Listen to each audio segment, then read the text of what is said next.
Hi everybody, it's Kay here. It is Q&A Tuesday. I don't know for sure what we're going to be talking about today. We'll see where the questions lead us, but I'm sure it's going to be fun, so stick around, okay? And hey, while you're waiting, go ahead and hit that subscribe button. Before we get started on anything deep, does anybody have any questions? Anything? Actually, Yeah. yes. Okay. And as things happen in this entire field, what you've been talking about the last few minutes is almost bang on a subject that I wanted to raise a question on. Okay.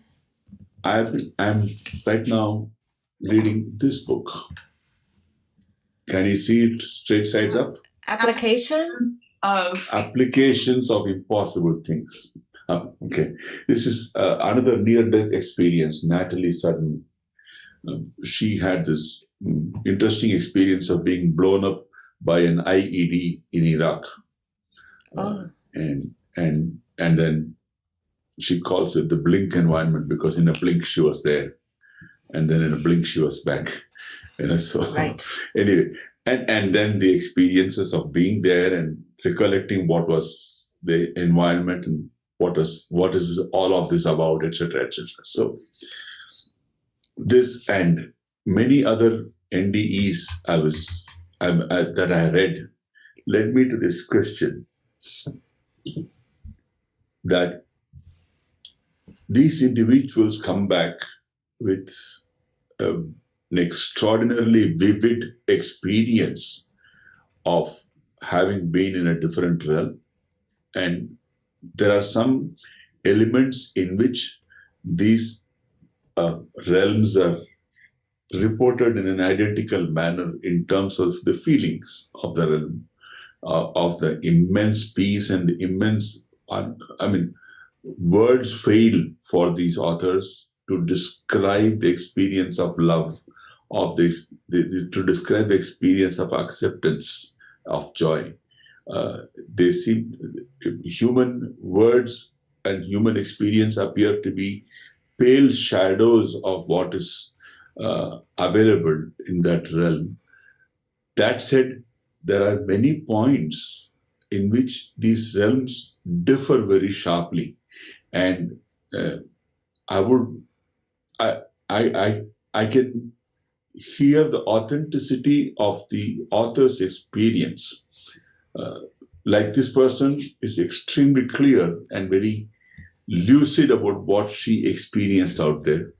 And just as an example, Dr. Eben Alexander is another author whose experience was extraordinarily vivid and clinically, shall we say, impossible that he went through what he went through, because he suffered from bacterial meningitis afterwards, after which people don't come back. It eats literally the brain alive. And right. He came back. Nevertheless, his experience was equally vivid, sharp, clear, but very different from what this lady had. So the question that came up for me is, how's that happening? How come people who are clearly and genuinely reporting their experience, and their experience in such depth and vividity, which match in their at the level of feeling as to how that place feels like, but is extremely different when it comes to their experience of how things are organized in that place, how things work in that place. That was a question that I had.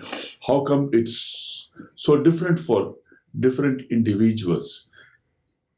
And I thought I should raise that question here to see if we are able to come up with an answer which makes sense. Thanks. I love that. I love that question. I don't know. What call is that? I know. That's what I miss so much, these deep questions. I don't know the answer, but maybe we can explore that in a little bit. Sure. Yeah? Okay. all of us, and see what kind of answers that we can get. So I wrote it down, but hang on to that thought. And I'm going to go to Tony because she had a question as well. And then I'll come back to you. Go, Paul. My question was a very practical one.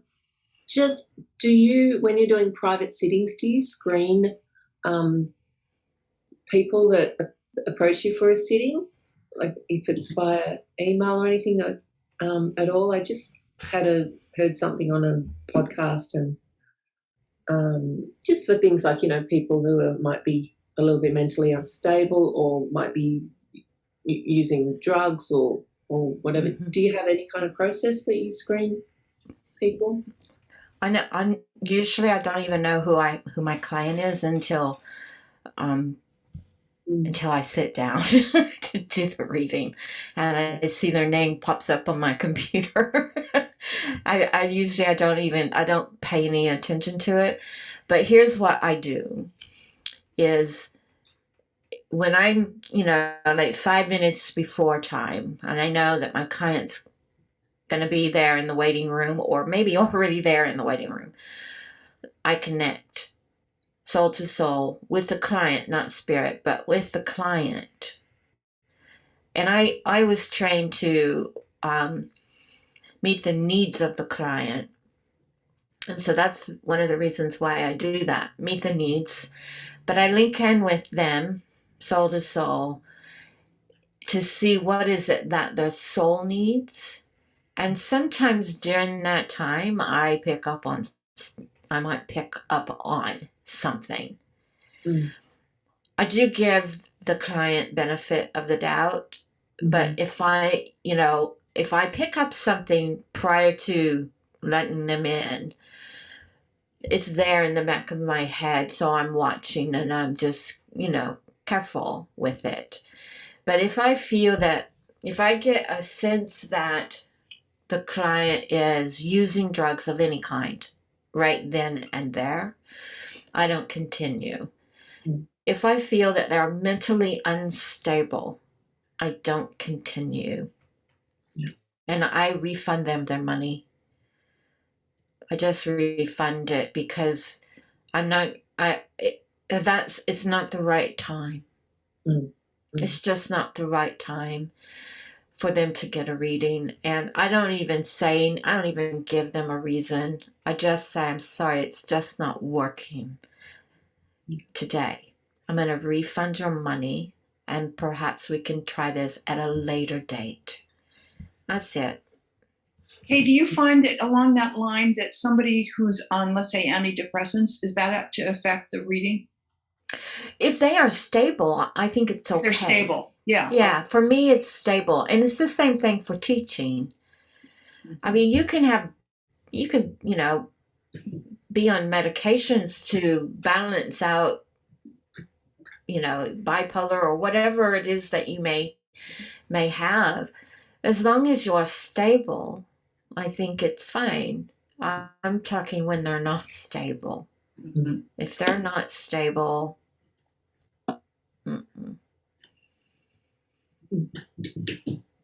Okay. Yeah. And so, like, just out of curiosity, all of your bookings are through your website mostly? Yeah, I use I use a booking company. I'm not sure what they are. I have to look it up.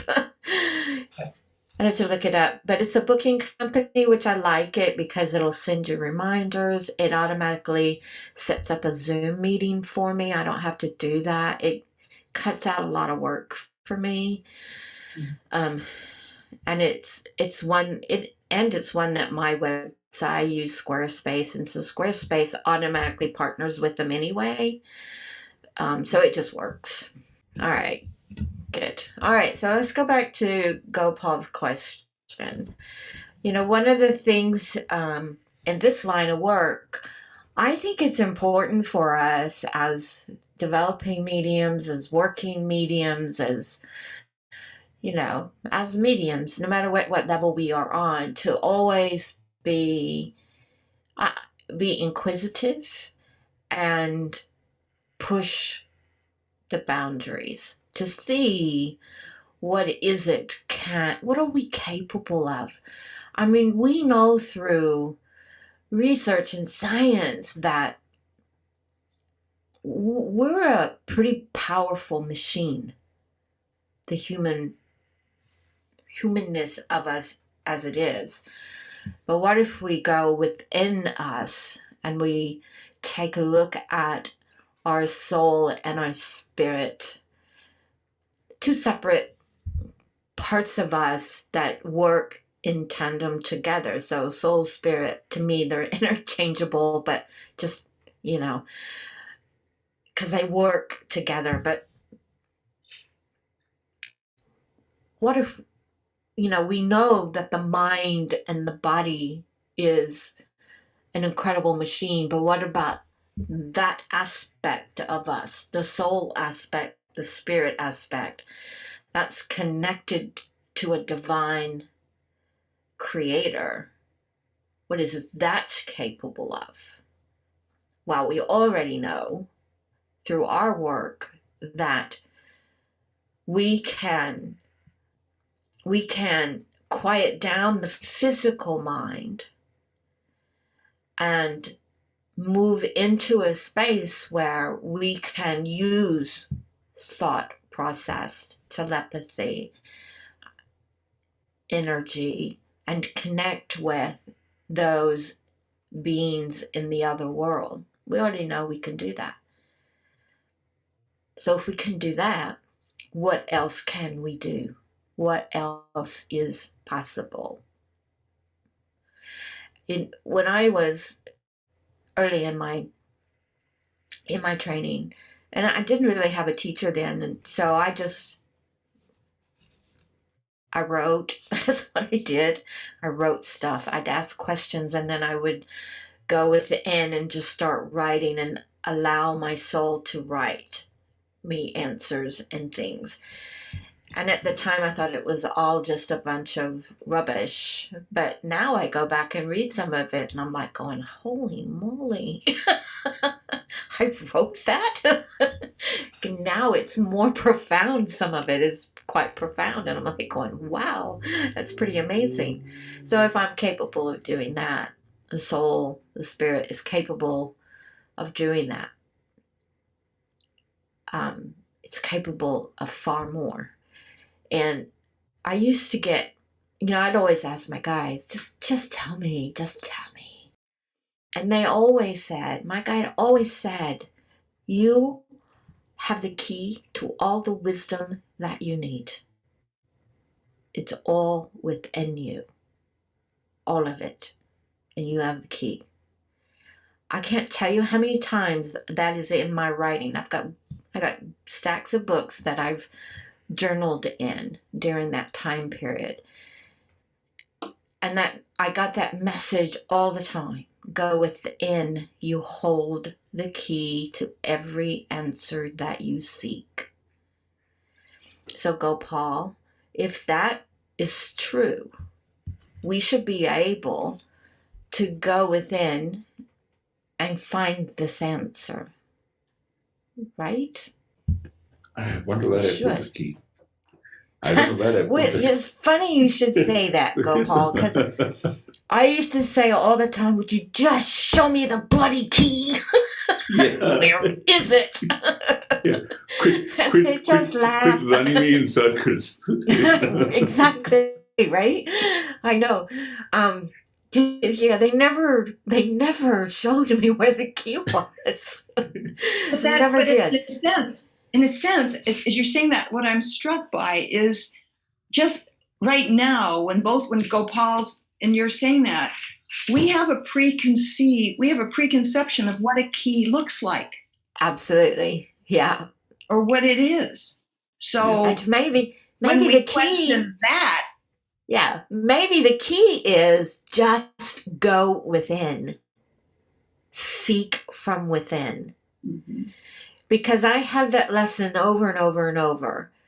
Go within. I kept getting this as a response was, and I think we do as humans, we look outward to find the answers. And of course, most of my questions were about my training.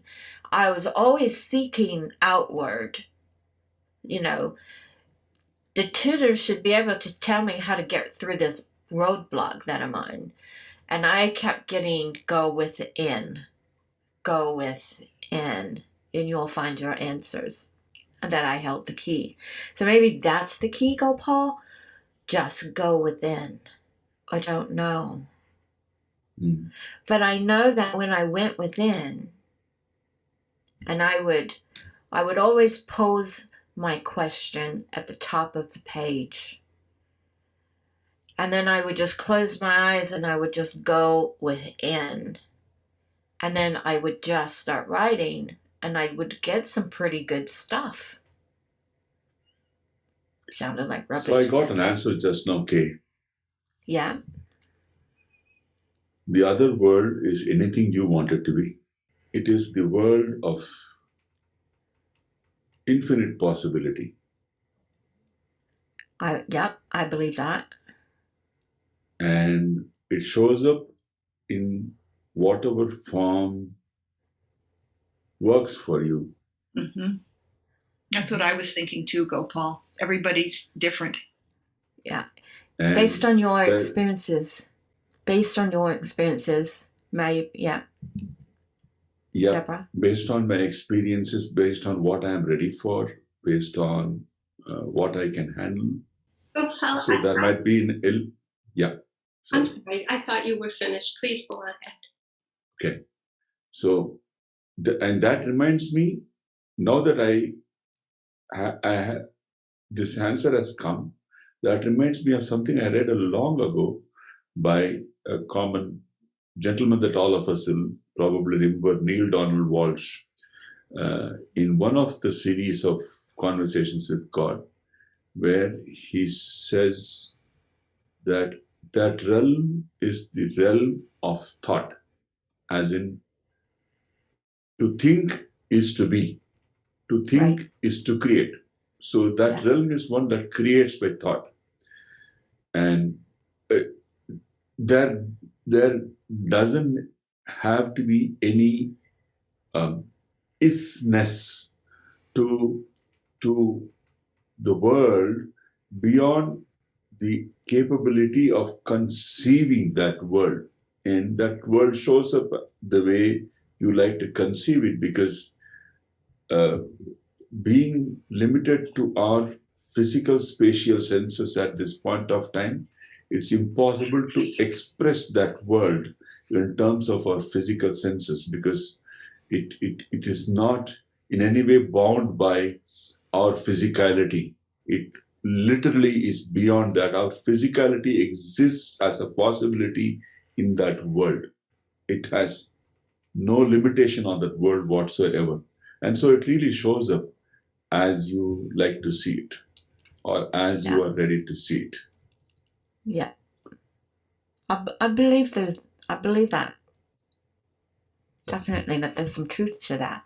Last week we talked about the endless possibilities that we have, and how do we connect mediumistically, how do we help our clients connect on a spiritual level.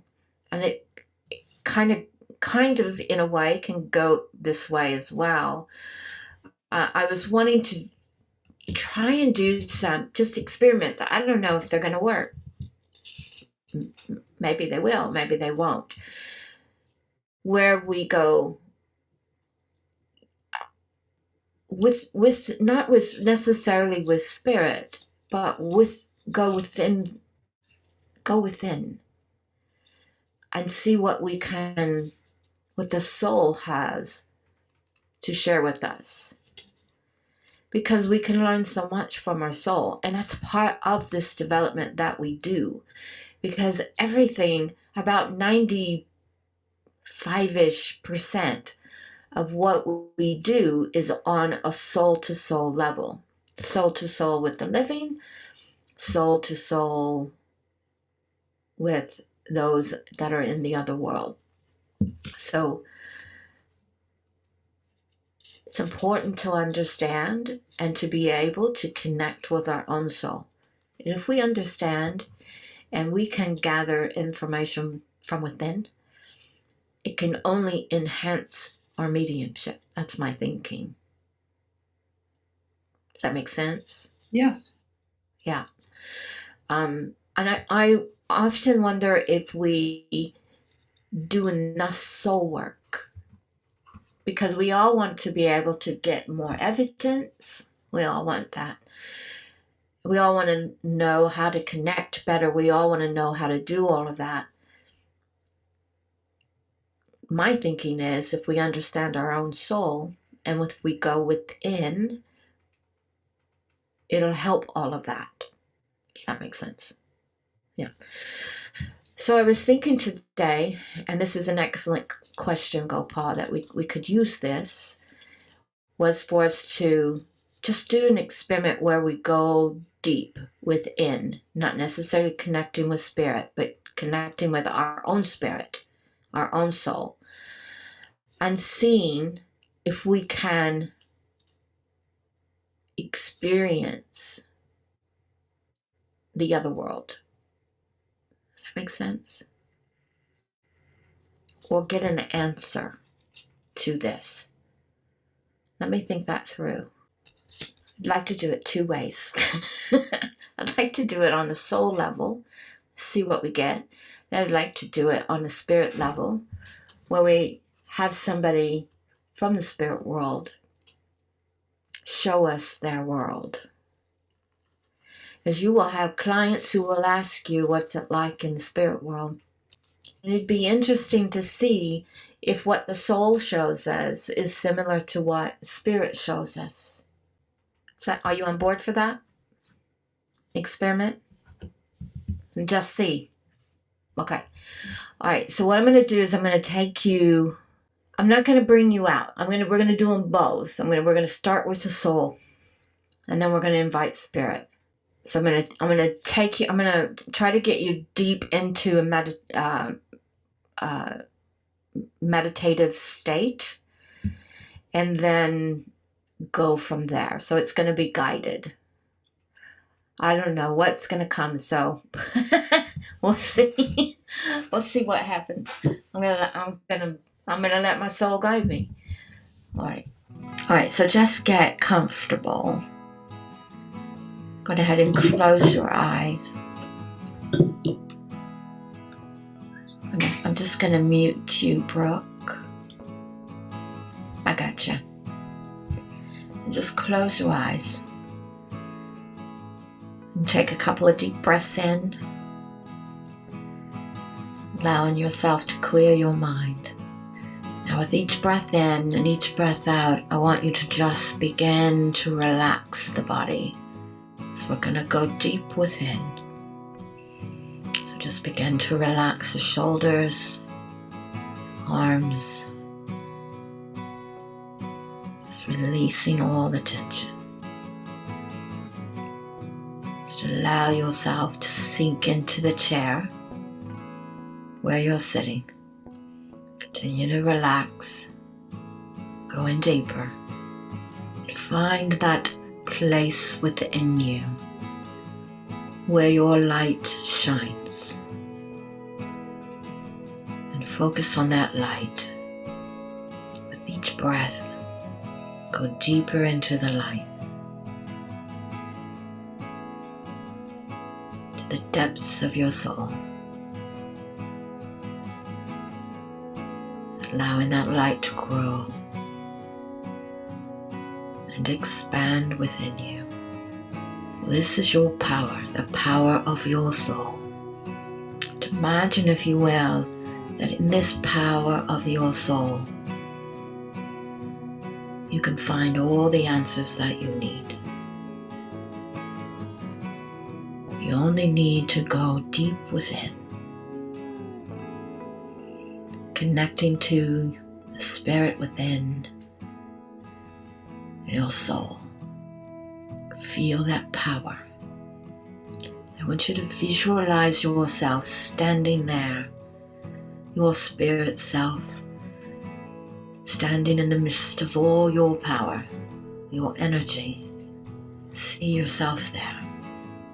You may look different than you, and that's okay. You may see yourself as a goddess, as a king, cloaked in the finest garments, draped in jewelry, the crown upon your head. However you see yourself is perfectly normal and fine. I want you to ask your spirit within, your soul, to help you to understand the spirit world, the other world. Ask your soul to show you what the spirit world looks like, feels like, sounds like. Just allow anything to come. Images, feelings, knowing, smells, sounds. Just allow it to come. Is it a solid world? Ask any question that you would like to ask of your soul. We're just going to switch gears just a little bit. You just stay right where you're at with that power of the soul. But now we're going to expand that power. Push that light and the power of you, push it all the way up and out, creating a beautiful channel for spirit. Vibration is rising. Your soul is rising.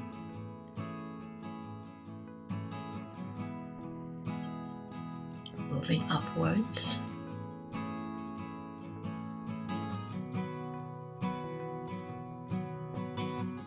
Well done. Just up ahead, there's going to be somebody waiting for you. It could be somebody that you know, maybe somebody that you don't know. There will be somebody there. Just start walking towards the beautiful light shining above.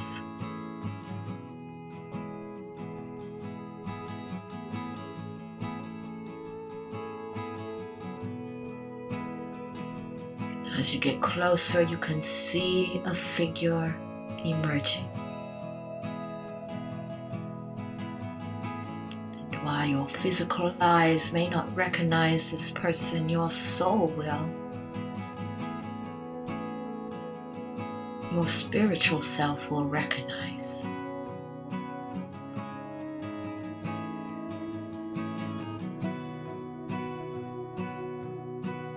Now you're there now. You've joined with them. From the soul, ask them to please show you their world.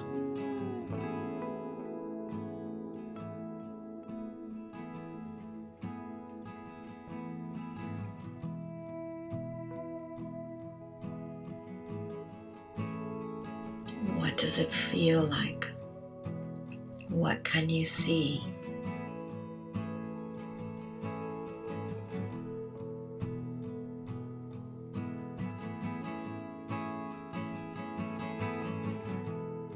Can you hear anything? Smell anything? Does anything look familiar? Ask your friend that is with you, your spirit friend, to share anything, any knowledge about their world. Maybe you have a question yourself. Now's the time to ask. I want you to ask your spirit communicator that's there with you if what they're showing you is the same that somebody who has a near-death experience might see. I want you to say thank you to your spirit communicator that's been your helper today. And say thank you to the spirit within for all the help that you've received. Just allow yourself to start coming back to the room that you're in. Wiggle your toes, stretch, take a drink of water. All right. I could see 3 of you. Some of you have your cameras off, but the 3 I could see, you guys were very deep. It's like, what? They're gone. Gopal, you had some spirit activity going on around you. I don't know if you were aware of that. Well, I had the experience of being with my father, my brother, and the being who came to me was my grandfather, highly evolved being who has triggered the flowering of awakening in the family. The experience, as far as I'm able to put it in words, was like being in an infinite live archive. What was the last word? Archive. Archive, okay. Archive. Of being in an archive of everything that was, is, will be. And when I say everything, I mean every single possibility, not just this timeline that I am presently in, but everything that could possibly have been. I mean, there's no such thing as might have been. If it might have been, it is. And as a realm that is the past, the present, and the future. I mean, there ain't no marker. It's almost like you choose. Yeah. And every possibility that arises out of every thought and every creation and every action is real. There ain't one reality. It's a reality that you choose from moment to moment. And in this realm, there is an arrow of time. In that realm, there ain't no arrow of time. There ain't none. It's like everything. And then I had this question pop up for me. Why psoriasis? I have psoriasis, and it's been there. My dad had it, and I have it. And I asked this question, why this? And the answer was just for you to get that it doesn't matter. It's just an experience. It just doesn't matter. Yeah, it doesn't matter. So the answer is why not? So yes.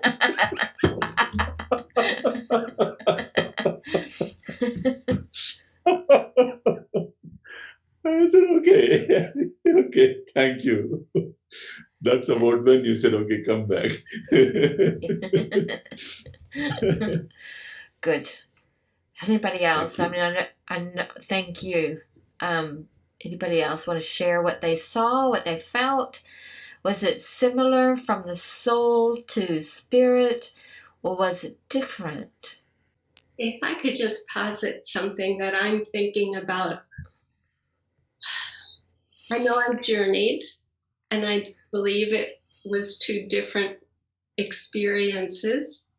However, I feel as though both likely were more inspired by my knowledge database of what I've read, as opposed to truly authentic in the moment. Good. So yeah. So I get that.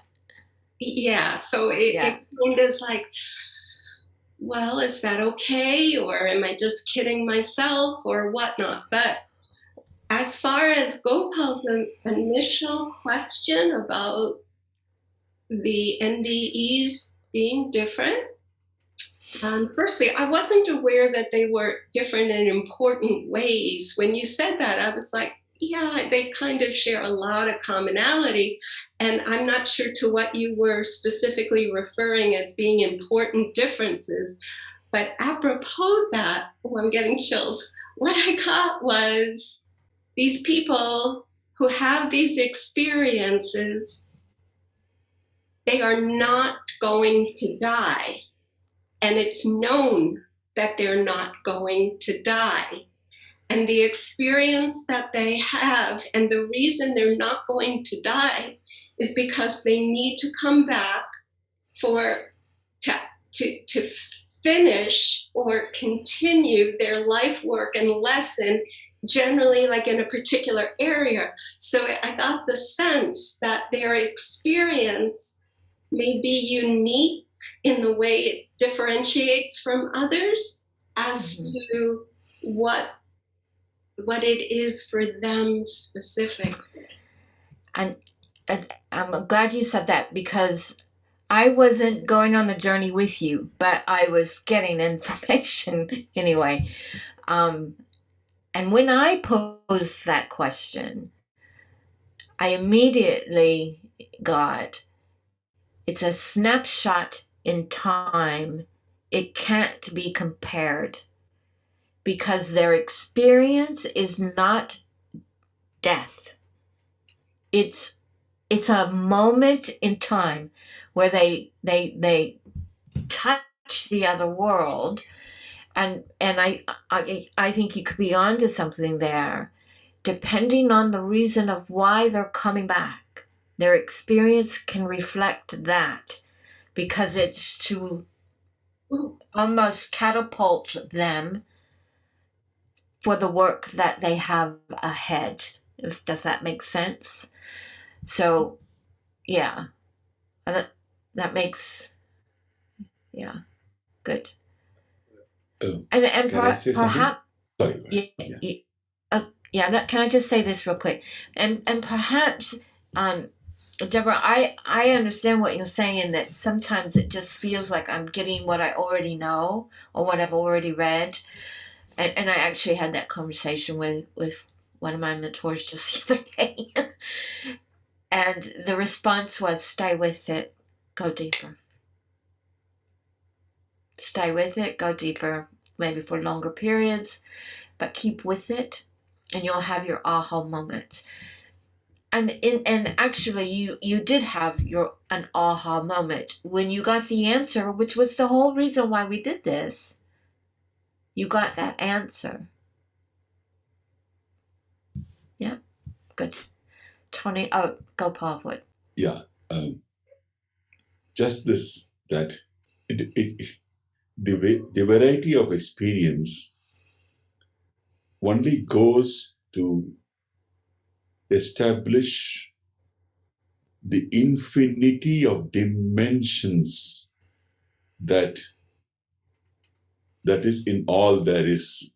This infinity of dimensions is in the ultimate, and this is like, I'm getting the essence of where quantum theory and that kind of scientific inquiry is leading right now, which is that this variety, this infinity of dimensionality is at the very core underpinned by the nature of consciousness, which is not susceptible to expression by language. Yeah. Language itself being a child of consciousness. And language itself depending upon the subject-object differentiation, which is a product of containerizing consciousness rather than being fundamental to consciousness. So it goes to a point beyond verbal expression, but suffice it to say that all of these experiences are of the nature of exchange of information, which is taking place within the realm of consciousness. And all the isness to everything that we experience arises from this exchange of information. And modern day science will do well to acknowledge this, which it is getting towards slowly, in spite of all the dogmas. As much in this world of science as in the world of religion, dogma tends to dog our steps, if I may call it that. So that's it. So it can be whatever you can conceive, and to conceive is to create. And so every one of these individuals saw what they needed, like you exactly said, what they needed to see for them to embark on the next leg of their physical journey. Yeah. Because they were going to come here, they needed what they needed to get for them to be able to move their existence in this realm to the next gear, to the next plane, whatever. And that is more or less, that is all there is to it. Not to read more into it than that, and trying to say, oh, this guy saw butterflies, that one saw an assembly of beings, that one saw that. It really doesn't matter. They saw what they needed to see in order for them to get what they had to get in this interlude that is part of their existence. And they all had a choice to come back or not. And they made the choice to come back. Some of them were told, you got to go back. Some of them saw it as, I can choose. That too is part of the experience. And there ain't nobody out there. Yeah. How about you, Brooke or Tony? Do you guys want to share anything? Or Lou? I think I'm a little bit with Deborah in that it was all very familiar what my mind was presenting. Loved ones, animals that have passed. I had a sense of traveling, a bit like astral traveling when you're going a zillion miles an hour over the water. But then it was like whoever was with me, I don't know who it was, but it's like you don't have to go anywhere, and it's all within. And then I did have a sense of like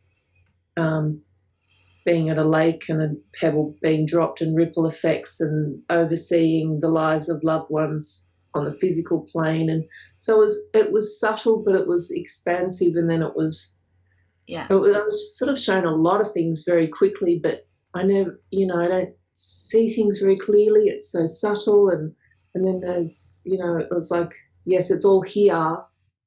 Whatever you want is here in the great halls of learning, and we will spend our time with our people on earth at times, or learning, or this or that. So, but again, my mind sort of questions: is that just because of what I've read or understood?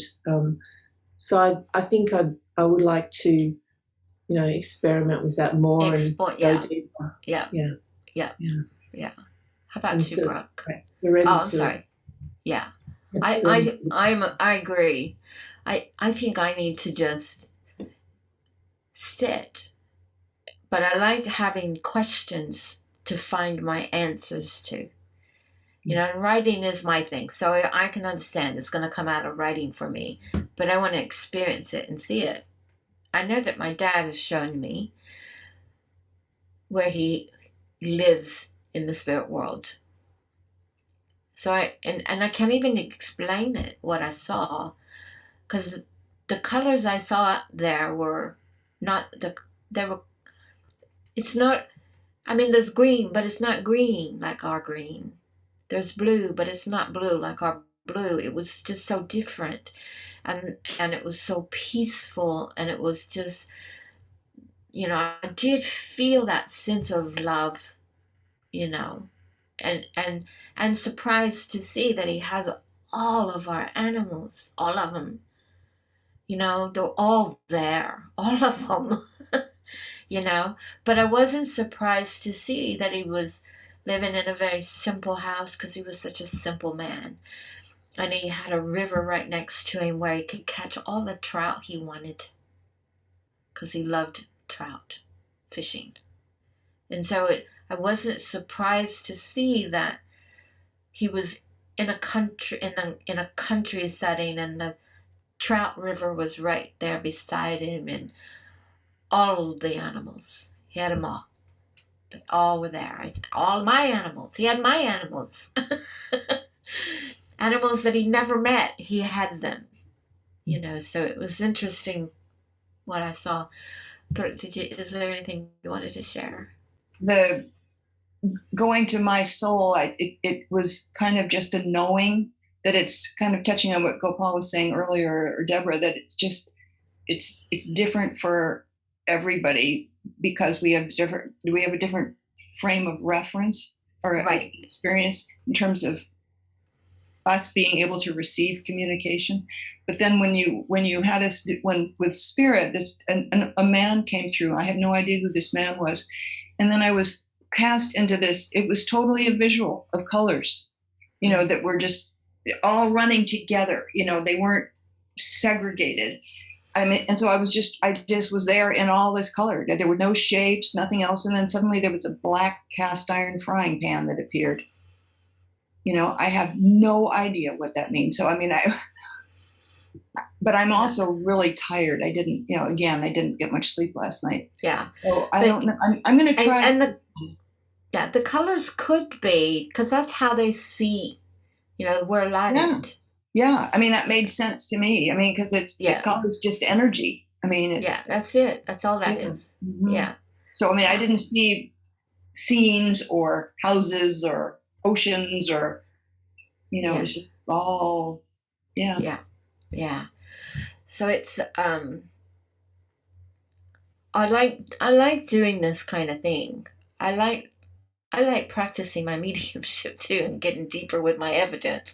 I like doing all of that a lot. I don't do it enough.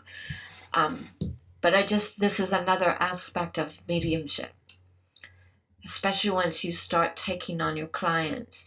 But even if you decide you don't ever want to have clients, and you're just doing this to learn and to help your own soul evolve, my goodness, think of the questions that you could ask, and just connect with the soul or connect with spirit and get your answers. Questions like this one that, I had my own preconceived ideas, but it wasn't the answer that I got. It was not. My answer was completely different than what I thought. So, good question there, Gopal. Real good question. I feel liberated and a little bit tired, like after a long exercise. Yeah. Good tired. When it's 3:00 in the morning there. Yeah. Notwithstanding that, it's like I just got something. Much of my living experience so far has been about negation, has been about discounting things as, hey, this is just wild imagination. I just got it that I've been kind of missing the woods for the trees. There ain't nothing that is taking place that's just imagination. If so, the biggest thing that's taking place that's just imagination is my life itself. And so, Kay, you are familiar with this question. Why does it all feel like just more thoughts coming in my head? Why doesn't it feel any different? Why I want to have brilliant flashes of light? I've been whining about this ever since the first time that I spoke to you. Well, it comes to you the way it comes to you. Right. Suck it up. That's true. Okay? Yeah, because this time I heard no flashes of light. That's the way it plays out. Spirit communicates with you based on what your soul has to offer. So it has nothing to do with our physical body. It's about the soul and the spirit within. And so whatever the soul and the spirit has to offer the spirit world, they communicate, and it's how it works through that way. So that's part of our development of the soul. It's always about the journey of the soul. That's what mediumship is. It's the journey of our soul. Yep. It's not about giving evidence. It's just about the journey of the soul and allowing the soul to rise to do the work that it's capable of doing, which is communicating on a soul-to-soul level with the living or the not living. Yep. We have that ability there.